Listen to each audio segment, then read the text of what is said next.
राष्ट्रवादी संघ के 5वें स्थापना दिवस पर इस आयोजन को सफल और सार्थक बनाने के लिए आप सब यहाँ उपस्थित हैं। मैं आप सभी का अभिनंदन करता हूँ और विशेष रूप से इस राष्ट्रवादी संघ को जो आज 5 वर्ष पूर्ण होने जा रहे हैं उसके श्रीमान संरक्षक और इस संघ के समस्त कार्यकर्ताओं को ऊर्जा के साथ संचालित करने वाले इसके मार्गदर्शक के रूप में हमारे बीच में उपस्थित आदरणीय श्रीमान सुनील नालंदा जी का मैं बहुत बहुत स्वागत और अभिनंदन करता हूँ। आदरणीय भाई श्री मनोज सिंह राठौर जी, उनका भी मैं अभिनंदन करता हूँ जो इस संघ को संचालित कर रहे हैं, इसके अध्यक्ष हैं। आदरणीय श्री कप्तान राव देशमुख जी जो इस संघ के उपाध्यक्ष हैं, यहाँ भी बैठे हो, एक बार खड़े होकर के आप सब अपना परिचय देते रहें। ठीक। और हमारे आदरणीय कमल जी जो इसके महासचिव हैं, भाई श्री सचिन जी जो इसके उपाध्यक्ष हैं, आदरणीय धर्मेंद्र जी साहू जो इसके कोषाध्यक्ष हैं और इस कार्यक्रम को अपना नेतृत्व और संयोजन देने वाले आदरणीय हमारे भाई श्री रविंद्र रघुवंशी जी जो इसके संरक्षक हैं। वैसे संरक्षक बुजुर्ग आदमी को बनाया जाता है पर ठीक है, आप नौजवान हैं। आदरणीय श्री दीपक कुशवाहा जी जो यहाँ के जिलाध्यक्ष हैं। आप सबको मैं एक बार बधाई देता हूँ कि इतना सफल आयोजन, पिछले कई महीनों से आप लोग इसको लेकर के संघर्षरत थे और आज ये आयोजन आपका सफल हो गया। इसके लिए एक बार आप सब से मैं आग्रह करता हूँ, इन कार्यकर्ताओं के लिए, पदाधिकारियों के लिए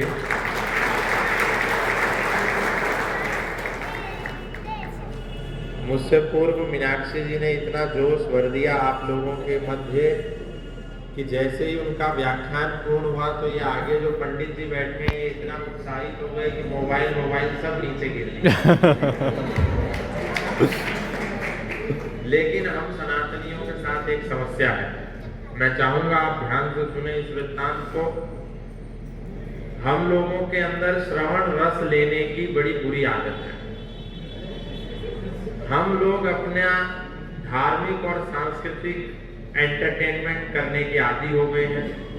हम चाहते हैं कि हर वर्ष कोई एक ऐसा व्यक्ति आए, कोई ऐसा आयोजन हमारे शहर में हो, वो आकर के बड़ा ही अच्छा भजन गाए, हम उसके भजन पर ठुमका लगाएं, उसके भजन पर पैर थिरकाएं और थिरकाने के बाद जय श्री राम करके घर को आ जाएं। इतना हमारा उद्देश्य साथ है। हम चाहते हैं कि कोई देश में बड़ा वक्ता जिसका नाम, जिसका चर्चा, जिसकी परिचर्चा पूरे YouTube पर, फेसबुक पर, इंस्टाग्राम पर, टेलीविजन पर, आस्था चैनल पर, साधना पर, आज तक पर, न्यूज 18 पर जो हमेशा दिखता हो, ऐसा कोई वक्ता हमारे बीच में आए, हम पूरे शहर में उसके पोस्टर लगाएं, उसके बड़े ही ओजस्वी तेजस्वी व्याख्यान को सुने और सुन करके जय श्री राम करके घर को चले जाएं। हमारा सनातनी होने का एजेंडा पूर्ण हो गया। ये हम लोगों को आदत हो गई है। ये जो सभागार है, मुझे इस सभागार को देख करके पूर्व 2024 की एक घटना याद आती है। आप लोग ध्यान से सुनिए। इन बच्चों को थोड़ा संभालिए, इनकी माताओं, माता निर्माता भवती, अभी आदरणीय मीनाक्षी जी कह के गई तो उसको हमें सार्थक भी करना है। ये जो सभागार है, ये जो मंच है, ये जो आभा मंडल है, एकदम इसका जैसा फोटो कॉपी 2024 में एक आयोजन हुआ। सभागार भी बिल्कुल ऐसा ही था, इसका रंग रोगन भी बिल्कुल ऐसा ही था। ये पिलर जो नजर आ रहे हैं उसका पूरा ढांचा इसी सभागार के जैसा था और वो सभागार था बेंगलोर में, कर्नाटक का बेंगलोर शहर था। उसके आयोजकों का फोन आया और उन आयोजकों ने एक कार्यक्रम कलकत्ता में पहले करा चुके थे। देश के जाने माने 12 वक्ताओं को उन्होंने निमंत्रण दिया था। उसमें आदरणीय पुष्पेंद्र कुलश्रेष्ठ थे, अश्विनी उपाध्याय थे, काजल जी थी, मैं था, मीनाक्षी जी भी थी, विक्रम संपत थे, ऐसे जाने माने 12 वक्ता उसमें थे। जब वो कार्यक्रम संपन्न हो गया तो उस कार्यक्रम में उन्होंने सबने ये राष्ट्रवादी विचार सुने थे। ध्यान से सुनिए, ये बहुत इंपॉर्टेंट बात है। उसके बाद उन्होंने हमें फोन किया कि आपका एक कार्यक्रम हम बेंगलोर में करना चाहते हैं। जैसा जोश आपने कलकत्ता के सम्मेलन में भरा था, हमारे लोगों को जागरूक किया था, हम चाहते हैं कि ऐसा ही जोश आप जाकर के बेंगलोर में हमारा कार्यक्रम होना है उसमें भी भरें। तो हमने कहा ठीक है, हम लोग वहां पे गए और सभागार भी ऐसा ही था। और आपको जानकर के आश्चर्य होगा, उसमें बोली गई कुछ बातें जो सत्य थी, तर्क तथ्य युक्ति और प्रमाण के आधार पर खरी उतरती थी, उन बातों से समाज के कुछ विधर्मियों को आपत्ति हुई। आपत्ति होने के बाद ट्विटर पर ट्रेंड चला और ट्विटर पर ट्रेंड चलने के बाद वो मामला बेंगलोर पुलिस के थाने में पहुंच गया। वहां पहुंचने के बाद एक विधर्मी ने उस एफआईआर को दर्ज कराया। दर्ज कराने के बाद आयोजकों का फोन आया और कहा कि आपने जो बात कही थी वो तो आपके व्यक्तिगत विचार थे, इसमें हमारा कोई लेना देना। तो हमने कहा कि ये तो बहुत अच्छा हो गया कि हमारा व्यक्तिगत था, तो फिर आप लोगों ने इतने लोगों को बुलाया क्यों था? और उसके बाद आपको जानकर के आश्चर्य होगा, उन्होंने कहा कि हमारा संगठन पूरे देश में पैन इंडिया काम करता है। यदि हम इस विवाद में फंसेंगे तो जो हमारे फाइनेंसर्स हैं, जो हमको फाइनेंस करते हैं, जो हमको डोनेशन देते हैं, उस पर बड़ा कुप्रभाव पड़ेगा। इसीलिए आपसे आग्रह है कि इसमें हमारा नाम मत आने दीजिए। ये हंसने की नहीं है, हिंदुओं की संकीर्णता की, नीचता की, कमीनेपन की, कायरता की, सही बात है, पराकाष्ठा है। और उसके बाद पुलिस थाने में उनको भी बुलाया गया क्योंकि आयोजक वो थे। पता चला कि उन्होंने एक मोटी राशि देकर के अपना नाम उसमें से अलग कर लिया और कहा कि आप ये पैसा रखिए और आप जानिए और जो वक्ता थे वो जानिए, हमारा इसमें कोई लेना देना नहीं है। अब सोचने की बात यह है कि हम बड़े बड़े मंचों से, बड़े बड़े कार्यक्रमों में खड़े होकर के इस्लामिक लोगों को, वामपंथी लोगों को, ईसाई धर्मांतरण करने वाली मिशनरियों को कितना भी कड़वा बोलते रहे, लेकिन ये बात सच है कि उनके मंच से यदि कोई मौलाना आकर के कोई गलत बात भी बोल देता है, कोई झूठ भी बोल देता है, कोई असत्य भी बोल देता है, तो भी उनका पूरा समाज उस मौलाना के साथ डंके की चोट पर खड़ा रहता है, आर्थिक रूप से खड़ा रहता है, सामाजिक रूप से खड़ा रहता है, आत्मिक रूप से खड़ा रहता है और राजनीतिक रूप से भी खड़ा रहता है। लेकिन हम सनातन धर्मी अपने लोगों के साथ खड़ा नहीं होना चाहते हैं, उनका साथ नहीं देना चाहते। और फिर हम कहते हैं कि हम जाग नहीं रहे। ऐसा नहीं है कि हमको जगाने वालों की कमी है। एक्चुअल में समस्या ये है कि हम थोड़ा सा जागते हैं पुनः सो जाते हैं, थोड़ा सा जागते हैं फिर पुनः सो जाते हैं। मर्यादा पुरुषोत्तम श्री राम हमको जगाने के लिए आए, उन्होंने आकर के विधर्मियों का नाश किया, हम थोड़ा समय के लिए जागे और पुनः योगेश्वर भगवान श्री कृष्ण आए और उन्होंने कहा परित्राणाय साधुनाम विनाशाय च दुष्कृताम धर्म संस्थापनार्थाय संभवामि युगे युगे। हम थोड़े समय के लिए जागे और पुनः सो गए। फिर आदि गुरु शंकराचार्य आए, जिस समय वैदिक सनातन धर्म का इस धरती से लोप हो रहा था और विधर्मी मत यहाँ पर प्रभावी हो रहा था, उन्होंने भारत में घूम घूम करके सत्य धर्म का प्रचार किया। हम थोड़े समय के लिए जागे और पुनः सो गए। महर्षि दयानंद आए और उन्होंने भारत में आकर के हम लोगों को जगाने का प्रयास किया। ढोंग आडंबर पाखंड अंधविश्वास सनातन धर्मियों से हटे और सनातन धर्मी वेदो खिलो धर्म मूलम, धर्म का मूल केवल और केवल वेद है, वेद की ओर लौटे, ऐसा करने का प्रयास किया। हम थोड़े समय के लिए जागे और पुनः सो गए। और उसके बाद अभी मीनाक्षी जी ने एक बात कही कि हमको लगता है कि कोई अवतार आएगा और हमको बचाएगा।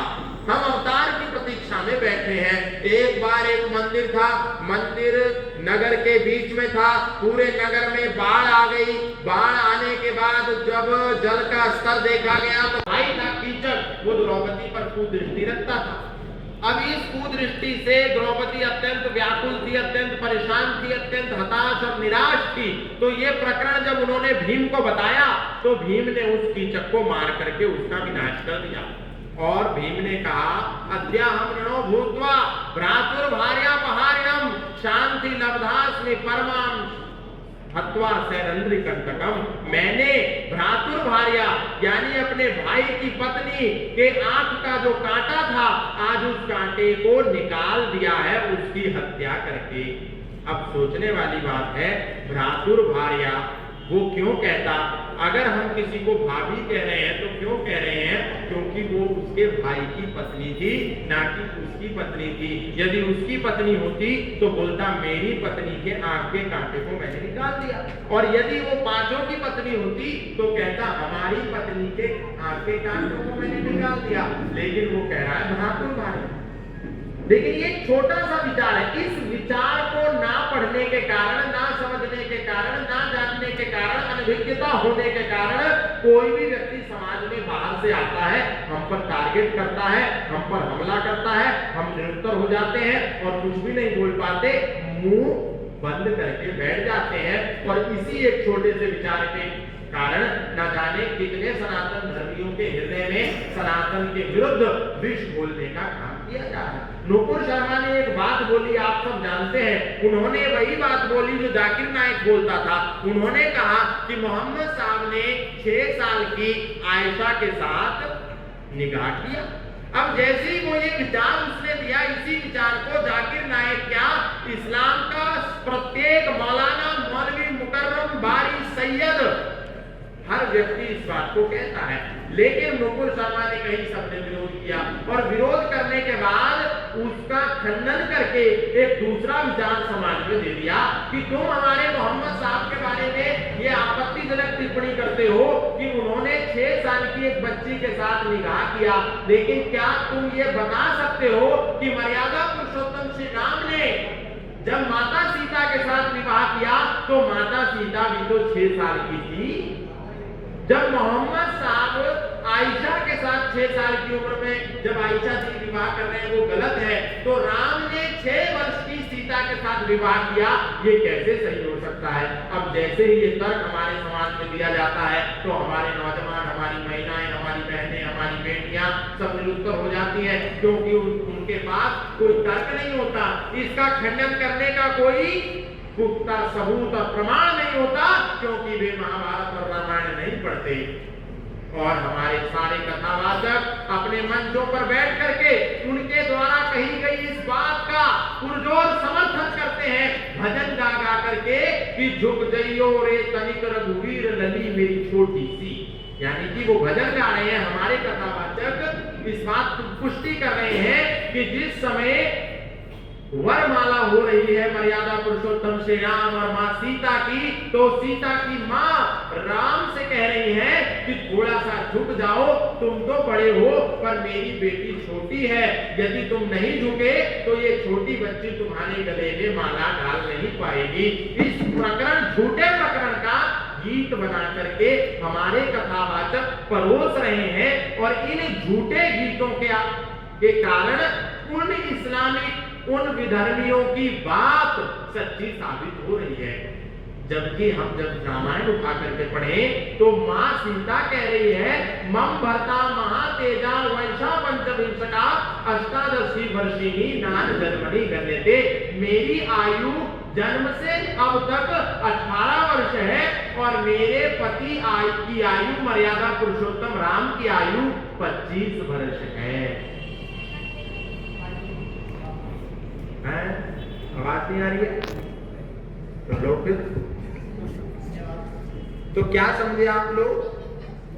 झूठ हमारे समाज में, हमारे धर्म के बारे में जानबूझ करके प्रचारित किया जाता है, जिसके कारण हम भ्रमित हो जाएं, हमारी मर्यादा पुरुषोत्तम श्री राम में आस्था ना रहे, हमारी योगेश्वर भगवान श्री कृष्ण में आस्था ना रहे, हमारी शंकर भगवान में आस्था ना रहे, हम आस्थावादी ना हो करके श्रद्धा अपने पूर्वजों में पैदा कर ले, इसके कारण ये झूठे विचार प्रचारित किए जाते हैं और हम सत्य को नहीं जानते होते, इसीलिए उन झूठी बातों पर भरोसा कर लेते हैं। इसलिए हम जब मर्यादा पुरुषोत्तम श्री राम की पूजा करते हैं, उनकी साधना करते हैं, उनकी उपासना करते हैं, तो ये हमारे लिए बहुत अनिवार्य होता है कि हम मर्यादा पुरुषोत्तम श्री राम की रामचरितमानस को भी पढ़ें, हम वाल्मीकि जी की रामायण को पढ़ें। यदि हम वाल्मीकि की रामायण को नहीं पढ़ते और बिना पढ़े राम की पूजा करते हैं, तो ऐसी राम की पूजा करने का कोई उद्देश्य, कोई औचित्य नहीं रह जाता। हम यदि प्रतिदिन लड्डू गोपाल को नहलाते हैं, उनको नर्सरी में एडमिशन करा देते हैं, उनको स्कूल भेजते हैं, उनके लिए वैन बुक कर देते हैं और उस कृष्ण के उपदेश भगवत गीता को कभी नहीं पढ़ते, तो ऐसी कृष्ण भक्ति का कोई फायदा नहीं है। आप कृष्ण को नहलाइए, कृष्ण की पूजा कीजिए, कृष्ण को भोग लगाइए, लेकिन उसके साथ ये अत्यंत अनिवार्य है कि कृष्ण की भगवत गीता को अवश्य पढ़ें और सही रूप में पढ़ें। हम सही रूप में नहीं पढ़ते, इसीलिए विमुख हो जाते हैं। International society for Krishna consciousness Bharat नहीं अपितु संपूर्ण विश्व में भगवत गीता की सबसे बड़ी प्रचारक संस्था है, सबसे बड़ी प्रचारक संस्था है। लेकिन जब हम भगवत गीता को केवल पढ़ते हैं, केवल पारायण करते हैं, आजकल हमारी माताएं, हमारी बहनें एकादशी की व्रत कथा रखती है, हनुमान चालीसा पढ़ती है, भगवत गीता पढ़ती है, लेकिन भगवत गीता पढ़ना केवल खाना पूर्ति नहीं करना। आजकल हम कैसे पढ़ते हैं, यदा यदा हि धर्मस्य ग्लानिर्भवतु भारताभ्युत्थानं धर्मस्य तदात्मानं सृजाम्यहं परित्राणाय साधूनां विनाशाय च दुष्कृतां धर्म संस्थापनार्थाय संभवामि युगे युगे। अब उसमें क्या है ये हमको कुछ नहीं पता, केवल इसीलिए पढ़ रहे हैं, अरे ये जो सामने कृष्ण बैठे हैं खुश हो जाएंगे, आहा खुश हो जाए, बस हमारी शादी नहीं हो रही, हम मांगलिक हैं, हमारे को एक बहुत अच्छी लड़की मिल जाए, भगवान खुश हो जाए। बस हम अपनी इच्छाओं के गुलाम हैं, हमको कुछ तत्व से लेना नहीं है, हमको तत्व समझना नहीं है। जब हम ऐसा करते हैं तो हमारा पढ़ना और ना पढ़ना ये एक बराबर होता है। हम पढ़ें, एक एक शब्द को ध्यान में रख करके पढ़ें। भगवत गीता को जब हम पढ़ेंगे तो हमको पता चलेगा कि भाई किसको बनाना है और किसको नहीं बनाना है। लेकिन मैंने क्या कहा, दुनिया में भगवत गीता का सबसे अधिक प्रचार करने वाले भगवत गीता के मर्म को जब नहीं समझ पाए, तो बांग्लादेश में 1971 से जब बांग्लादेश भारत से अलग हुआ, उसी समय से वो उनकी जान को बचाने के लिए न्यूयॉर्क में कॉन्सर्ट कर रहे थे। जिस समय बांग्लादेश भारत से अलग हुआ, बांग्लादेश में रहने वाले इस्लामिक लोगों के पास खाने के लिए 2 वक्त की रोटी नहीं थी। उस समय वहां पर 20 से ज्यादा इस्कॉन के मंदिर उपस्थित थे और हमारे इस्कॉन के भाइयों ने उनके पेट को भरने के लिए, इस्लामिक लोगों की भूख को शांत करने के लिए, इस्लामिक लोगों की जान को बचाने के लिए न्यूयॉर्क में अपने भजन मंडली के कार्यक्रम किए और वहां से जो पैसा आया वो बांग्लादेशी मुसलमानों का पेट भरने के लिए से अपने मंदिरों में इस्लामिक लोगों को इफ्तार पार्टियां दी। लेकिन आपको जान करके आश्चर्य होगा, जब ये 2024 में विद्रोह हुआ तो सबसे पहले इस्कॉन मंदिरों में घुस करके उन आतंकवादियों ने जगन्नाथ भगवान की मूर्तियों में आग लगा दी, मंदिरों को तोड़ दिया और ब्रह्मचारियों की गर्दन सर से अलग कर दी। क्यों? क्योंकि हमने कृष्ण के उपदेश को केवल पढ़ा, उसका व्यापार किया, उसका बिजनेस किया। लेकिन जो कृष्ण कह रहे थे, नाकारे लोगों से, दुरात्मा प्रवृत्ति के लोगों से, दुष्टों से कभी भाईचारा मत करो, भाईचारा हमेशा अपने जैसे लोगों से करो, क्योंकि दुष्टों से यदि भाईचारा करोगे तो दुष्ट तुम्हें चारा बना करके खा जाएंगे। कृष्ण ने यही कहा जब अर्जुन खड़े होकर के कह रहा था मैं भाईचारा निभाना चाहता हूं, ये सामने खड़े मेरे अपने हैं, मेरे बंधु हैं, मेरे बांधव हैं, मेरे मित्र हैं, मेरे गुरु हैं, मेरे आचार्य हैं, मेरे सखा हैं, भला मैं इनको कैसे मान सकता हूं? तो कृष्ण ने उस समय यही कहा, हतोवा प्राप्तसी स्वर्गम जीत्वा वा भोक्ष्यसे महीम तस्मात् उत्तिष्ठ कौन्तेय युद्धाय कृतनिश्चया।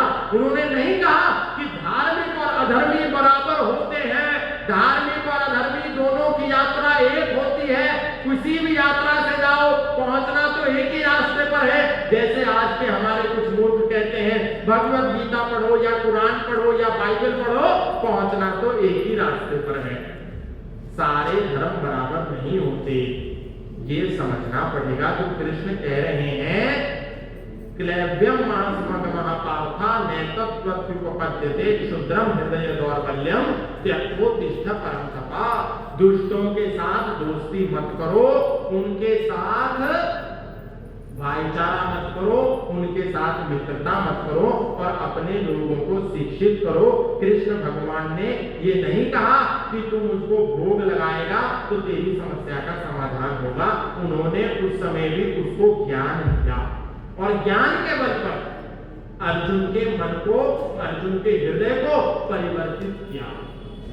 इसलिए वही विद्यार्थी अच्छा होता है जो अपने गुरुजनों का केवल फूल मालाओं से स्वागत ना करे, अपितु जो उसके गुरुजन उसको पढ़ाते हैं, समझाते हैं, सिखाते हैं, उसको अपने जीवन में शिरोधार्य भी करे।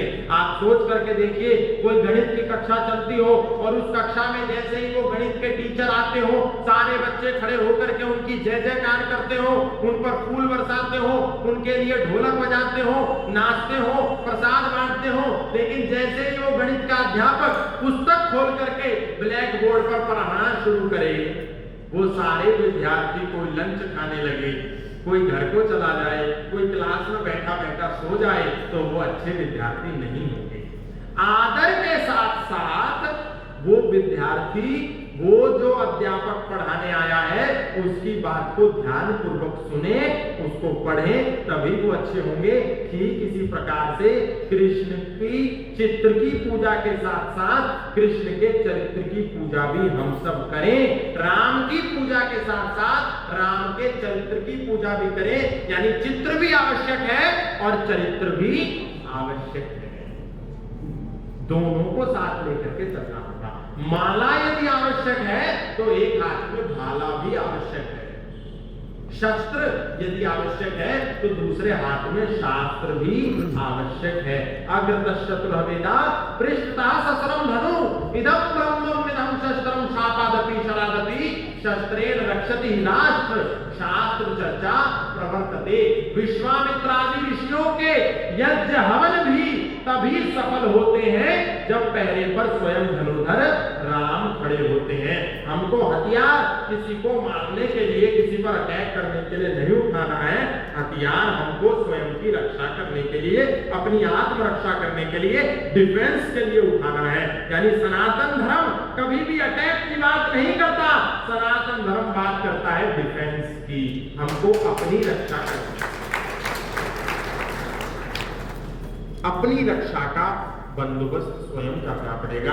आज हमारे घरों में एक है सच बात ये है, और हम सब चाहते हैं कि हिंदू राष्ट्र बन जाए, हम सब चाहते हैं हिंदू राष्ट्र बने, लेकिन वो कैसे बनेगा इस पर हम एक भी व्यक्ति चिंता और चिंतन नहीं करता। इस्लामिक राष्ट्र बनने की संभावना 100% है, क्योंकि हर मुसलमान का बच्चा आज मदरसे में पढ़ने के लिए जा रहा है, इसलिए वो बना सकते हैं। इस्लामिक राष्ट्र बन सकता है क्योंकि हर मुसलमान का बच्चा अपने पिता के साथ, अपने दादा के साथ मस्जिद में जाता है, नमाज करता है, इसीलिए वो इस्लामिक राष्ट्र बना सकते हैं। इसकी संभावना तो नजर आती है। लेकिन हम सनातन धर्मी कितने बच्चों को गुरुकुल में भेजते हैं, और हमारे यदि बच्चे नहीं हैं तो क्या कोई गुरुकुल चल रहा है उसमें हम अपनी सहयोग राशि भेजते हैं? कोई गौशाला चल रही है तो वहां अपना जो ईमानदारी से कमाया हुआ धन है उसमें से कोई अंश भेजते हैं? नहीं भेजते। हम तो ये कहते हैं कि जो हमारे लिए काम कर भी रहा है उसमें भी पूरा पैसा नहीं देना चाहते। उदाहरण के लिए हम बड़ी बड़ी शादियां करते हैं, बड़े बड़े प्रोग्राम करते हैं। आजकल नए नए फैशन चल गए, शादी से पहले प्री वेडिंग शूट करो। तो उसमें क्या होता है, प्री वेडिंग शूट में एक बहुत बढ़िया कैमरामैन बुलाया जाता है, 5-7 बढ़िया बढ़िया लोकेशन ढूंढते हैं, कि हम तो अपनी प्री वेडिंग ऋषिकेश में करेंगे, हम अपनी प्री वेडिंग मंसूरी में करेंगे, हम अपनी प्री वेडिंग उधर मालदीव में करेंगे। ऐसी ऐसी योजना लोग बनाते हैं। यानी कैमरामैन को बुलाते हैं, जितना पैसा वो मांगते हैं पूरा पैसा देते हैं, कपड़े खरीदते हैं पूरा पैसा देते हैं, फिर कहते हैं हम कॉकटेल करेंगे। शराब वाले से कभी बार्गेनिंग नहीं करते। हम सनातन धर्मी, शराब वाला जितना पैसे मांगता है उसको दे देते हैं, तू बढ़िया कॉकटेल पार्टी की अरेंजमेंट कर। मेहंदी लगाने वाला आता है, उससे कभी बार्गेनिंग नहीं करते, कभी भाव तोल नहीं करते, वो जितना पैसा लगा मांगता है मेहंदी वाले को दे देते हैं। डीजे मंगवाते हैं, बड़ा से बड़ा डीजे लगाते हैं, कभी उससे बार्गेनिंग नहीं करते। कैटरिंग वाले को बुलाते हैं, जितना पैसा मांगता है मुंह मांगी रकम देते हैं, कभी बार्गेनिंग नहीं करते। लेकिन जैसे ही फेरे शुरू होते हैं, पंडित जी अपना झोला लेकर के आते हैं, तो पंडित जी से पहले तो कहते हैं थोड़ा जल्दी जल्दी कर दो, हमारे पास समय नहीं। जब प्री वेडिंग करने गए थे तो कभी कैमरामैन से नहीं बोला कि थोड़ा जल्दी जल्दी कर दो।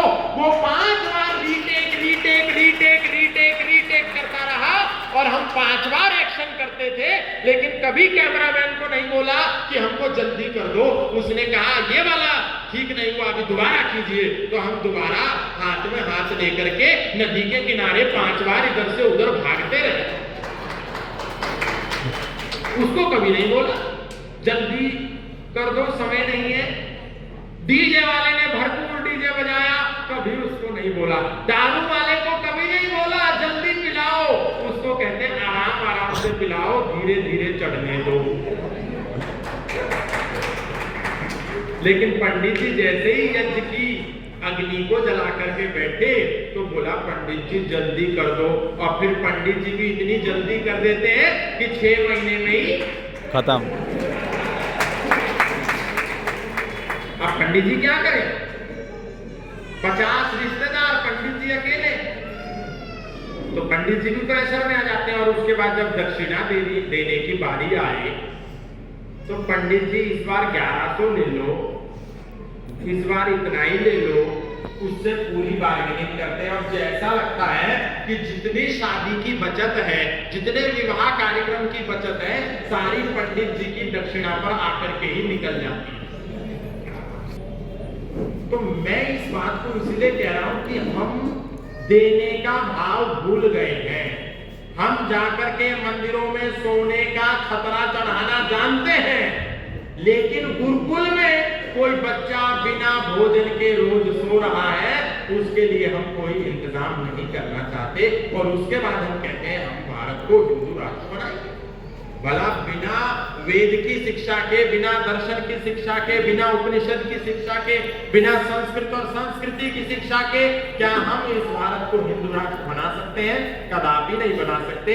इसलिए आप ये नियम बनाइए कि आप यदि 100 रुपया कमाते हैं तो हमेशा हर महीने कम से कम मरे से मरे हालत में 1 रुपया धर्म के लिए देंगे। भंडारों को कराना धर्म नहीं है, ये भी समझिए। हमको लगता है लंगर लगा दो, कहीं प्याऊ लगा दो, कहीं शरबत बांट दो तो धर्म हो गया। ये धर्म नहीं है, ये तो अलग विषय है। धर्म तो ये है कि जो धर्म का मूल है, वेद संस्कृति, इसके संरक्षण और इसके संवर्धन में कुछ हम दें,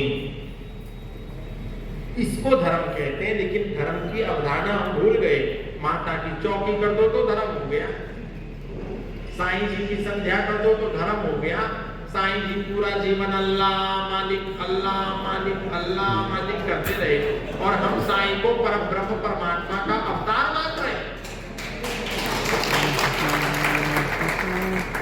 बिना पढ़े यदि किसी को मानेंगे तो भ्रमित होंगे।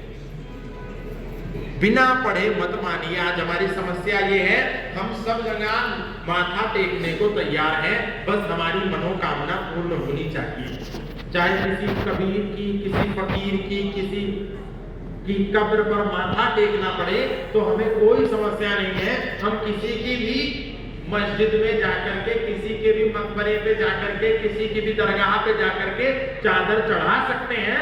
बस हमारी मनोकामना, हमारी इच्छा पूरी होनी चाहिए। हम इच्छाओं के इतने गुलाम हो गए हैं कि मर्यादा पुरुषोत्तम श्री राम को छोड़ करके, कृष्ण को छोड़ करके, हनुमान को छोड़ करके, शिव जी को छोड़ करके, भगवती को छोड़ करके, जानकी को छोड़ करके हम जा करके किसी भी ऐसे विधर्मी की कब्र पर चादर चढ़ाने को तैयार है जहां से हमको लगता है हमारी मन्नत पूरी हो जाएगी।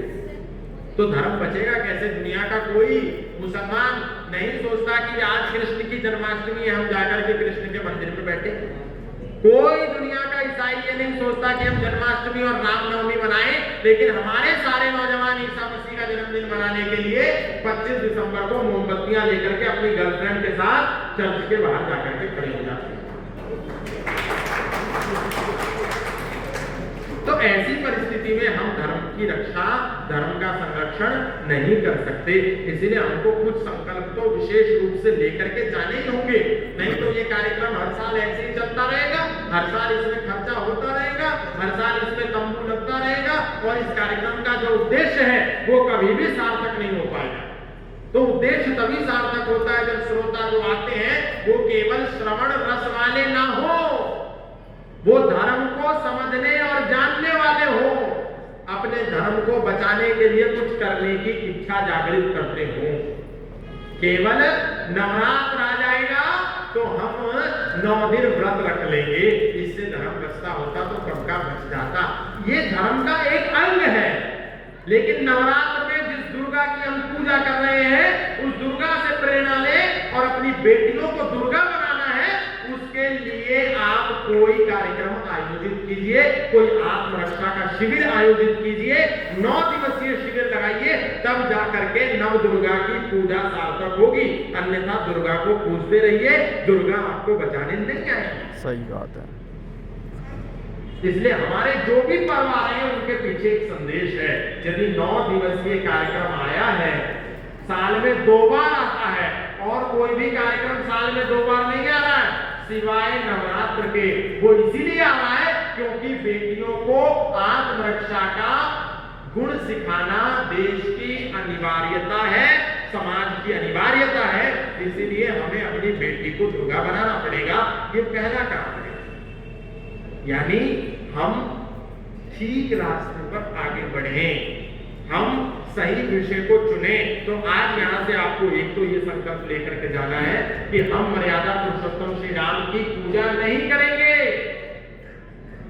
मर्यादा पुरुषोत्तम श्री राम को नहीं मानेंगे, मर्यादा पुरुषोत्तम श्री राम की मानेंगे।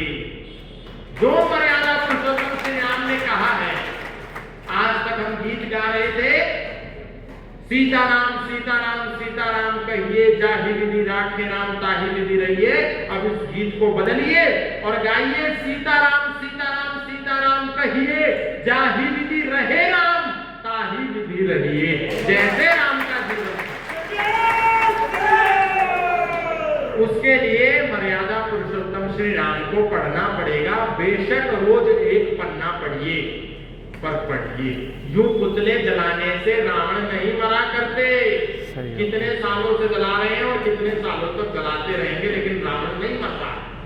पुतले जलाने से यूं रावण नहीं मरा करते। जरूरी है अपने हृदय में एक राम को जिंदा रखना। तो मर्यादा पुरुषोत्तम श्री राम जो हमारे भीतर है उसको जागृत करें, रामायण पढ़ करके पहला काम। जो कृष्ण की पूजा करते हो वो श्रीमद् भगवद गीता को पढ़ें। और कोई ये मत कहना कि घर में महाभारत को कैसे रखें, घर में महाभारत हो जाएगी। बहुत सारे लोगों को ये भी भ्रम है, उनके बुजुर्गों ने उनके दिमाग में घुसा दिया महाभारत मत रखना वरना महाभारत हो जाएगी। पर सत्यता ये है, महाभारत नहीं रखी तो महाभारत जरूर हो जाएगी, क्योंकि महाभारत पढ़ेंगे तो नीति को समझेंगे, और नीतिवान व्यक्ति कभी भी किसी के षड्यंत्र का शिकार नहीं हो सकता, क्योंकि कृष्ण की नीतियों का समावेश यदि कहीं है तो वो महाभारत में है, भगवद गीता में है। इसलिए भगवद गीता को पढ़िए, थोड़ा पढ़िए, एक पन्ना पढ़िए, तो अवश्य पढ़िए। दूसरा, अपने धर्म स्थानों को छोड़ करके अपनी मन्नतों को पूरा करने के लिए किसी और के कब्र पर जाकर के माथा मत फोड़िए। जो फोड़ता है उसको उसके विषय में जागरूक कीजिए। और कहीं गुरुकुल चल रहा है, कहीं गौशाला चल रही है, कहीं यज्ञशाला चल रही है, कहीं वेदशाला चल रही है, तो वहां प्रतिवर्ष अपना एक अंशदान भेजना प्रारंभ कीजिए। नहीं तो ये कोठियां, ये महल, ये बंगले, ये पैसा, ये व्यवसाय, ये यूं ही सदा चलने वाला नहीं है। क्योंकि बांग्लादेश में भी करोड़ों अरबों की संपत्ति वाले सनातन धर्मी रहते थे, जिनका आज कोई पूछने वाला नहीं बचा। कश्मीर में भी हमारे बहुत से ऐसे महानुभाव रहते थे जिनको आज कोई पूछने वाला नहीं है। केवल पैसे से यदि सब कुछ होता तो आज बांग्लादेश में अंबुज शर्मा का ये हाल ना होता, जो अरबों रुपयों का व्यापारी था।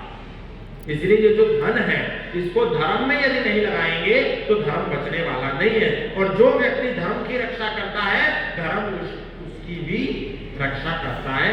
ये हमको कुछ निर्णय जो है ये ठोस लेने पड़ेंगे, तब जाकर के ऐसे आयोजन सार्थक हो सकते हैं। अन्यथा तो औपचारिकता हो ही रही है, सब कर ही रहे हैं, ये भी औपचारिकता की भेंट चढ़ जाएगा। मैं इन्हीं शब्दों के साथ अपनी वाणी को विराम दूंगा और आप सबसे आग्रह करूंगा कि इन सारी बातों को जीवन में आत्मसात करें। बोले भारत माता की जय, सत्य सनातन वैदिक धर्म की जय।